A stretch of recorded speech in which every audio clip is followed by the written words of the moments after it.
প্ৰিয় দৰ্শক, এই ভিডিঅ'টিত মই আপোনালোকক জনাবলৈ চেষ্টা কৰিম এটা বিষয়, আৰু সেই বিষয়টো হৈছে all Assam schedule caste students ইউনিয়নৰ দ্বাৰা অনা এটা অভিযোগ যে অসমত 1 লাখৰো অধিক লোক বিভিন্ন চৰকাৰী পদত সেৱা আগবঢ়াই আছে ফেক SC চাৰ্টিফিকেট লৈ।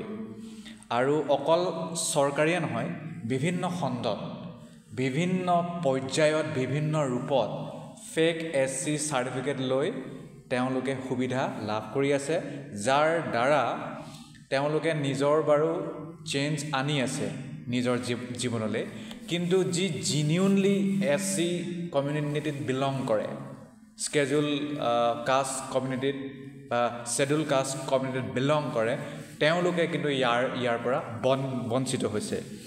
আৰু প্ৰতিদিনে আমি যদি নিউজ পেপাৰ পঢ়োঁ তো আমি গম পায়ে থাকোঁ, মানে খবৰ পায়ে থাকোঁ যে আমুকত fake SC certificate, ST certificate, OBC certificate, এনেকুৱা নিউজ আমি পাই থাকোঁ। আৰু অলপতে এটা অভিযোগ আনিছিল, সেয়াও মানে এটা ডাঙৰ পৰীক্ষা যে হৈ গৈছিল, তাৰ যে ৰিজাল্ট দিছিল, তাতো মানে তেনেকুৱা আহিছিল অভিযোগ। তাৰপিছত সেয়া প্ৰুফ হ'ল নহ'ল সেইটো পিছৰ কথা। তো ইয়াত কৈছে যে all Assam schedule caste student ইউনিয়নে কৈছে 2011 চনত অসমৰ যিটো কাষ্ট চেঞ্চাছত, মানে অসমৰ যিটো চেঞ্চাছ কৰা হ'ল, তাত 33 লাখ SC ইণ্ডিভিজুৱেল আছিল, আৰু তাৰে ভিতৰত 1 লাখৰো অধিক অনা SC লোকে ফেক চাৰ্টিফিকেট লৈ এতিয়া সেইটো লাভ লৈ আছে।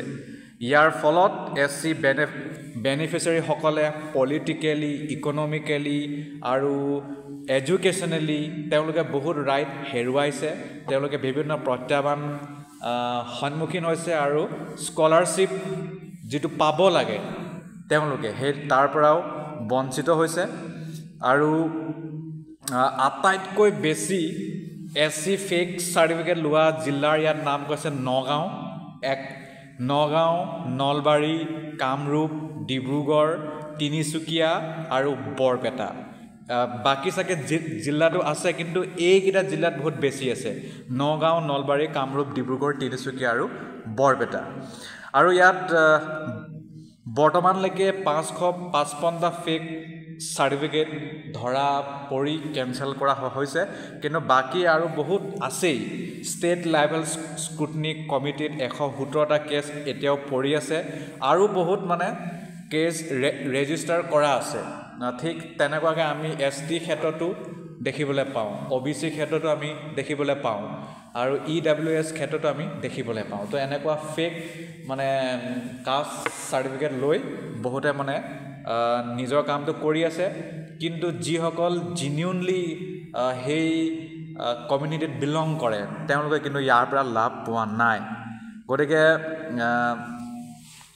যদি কোনোবা ব্যক্তিয়ে ভাবিছে যে মই এইটো ফেক চাৰ্টিফিকেট লৈ মই যদি আগবাঢ়ি যাম, কিন্তু সেইটো ধৰা পৰাটো খাটাং, এদিন নহয় এদিন ধৰা পৰিব। গতিকে কোনো কাৰণতেই এনে মানে ডুপ্লিকেট কাম বা এনে শ্বৰ্টকাট ৰাস্তা লোৱাটো উচিত নহয়, আৰু ইয়াৰ বাবে এটা কঠোৰতম আইন থাকিব লাগে, যাতে এনেধৰণৰ মানে কাৰ্য নহয় বাৰে বাৰে।